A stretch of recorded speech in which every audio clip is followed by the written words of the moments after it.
మహి చందు దగ్గరికి వచ్చి చిన్ని ఎక్కడ అని చెప్పి అడుగుతాడు. దాంతో అక్కడ ఉన్న చందు అయితే చిన్ని అటు వెళ్ళింది, రా చూద్దాం అల్ల అక్కడ ఉంది పద అని చెప్పి చందు తీసుకువెళ్తాడు. ఇంతలో వాళ్ళ ఫ్రెండ్స్ అయితే ఆడుకుంటూ ఉంటారు. రే మహి అటువైపు బాల్ వెళ్ళిపోయింది, ఒకసారి తెస్తావా అని చెప్పి మహికి చెబుతారు. దాంతో మహి అయితే సరే అని చెప్పి వెళ్ళి బాల్ తేయడానికి అయితే వెళ్తూ ఉంటాడు. ఇంతలో అక్కడ ఉన్న చందు చిన్ని దగ్గరకు వచ్చి చిన్ని నీకోసం మహి వచ్చాడు, మహి నిన్ను అడిగాడు చిన్ని అని చెప్పి అంటూ ఉంటాడు. దాంతో చందు చిన్ని వాళ్ళిద్దరూ కూడా కలిసి మహి దగ్గరికి వెళ్తూ ఉంటారు. ఇక మహి అయితే అక్కడ బాల్ ఎక్కడ పడిందా అని చెప్పి వెతుకుతూ ఉంటాడు. ఇక ఆ పొదల్లో బాల్ కనిపించకపోవడంతో మహి అక్కడే ఉండి బాల్ని వెతుకుతూ ఉంటాడు. ఇక చిన్ని అయితే మహి కోసం అటు వెళ్తుంది. వెళ్ళేసరికి అక్కడ ఉన్న పామును చూసి ఒక్కసారిగా షాక్ అయిపోతుంది.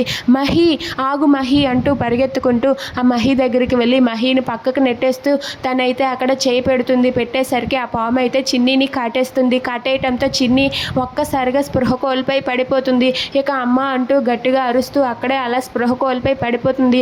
అది చూసి అక్కడ ఉన్న చందు మహి అయితే ఒక్కసారిగా షాక్ అయిపోతారు. ఇక చిన్ని చిన్ని అంటూ వాళ్ళైతే కంగారు పడుతూ ఉంటారు. ఇక చిన్ని అమ్మ అని పిలవటంతో అక్కడ ఉన్న కావేరి బాలరాజు వాళ్ళిద్దరూ కూడా చిన్నికి ఏమైందా అని చెప్పి ఒక్కసారిగా వెనక్కి తిరిగి చూస్తారు. చూసేసరికి చిన్ని అక్కడే అలా స్పృహ కోల్పోయి పడిపోతుంది.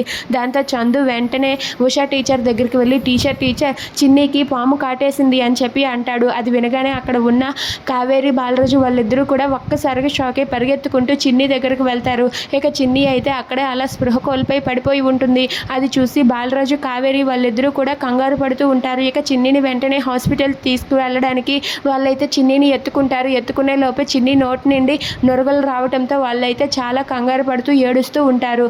If you like this video please subscribe our channel.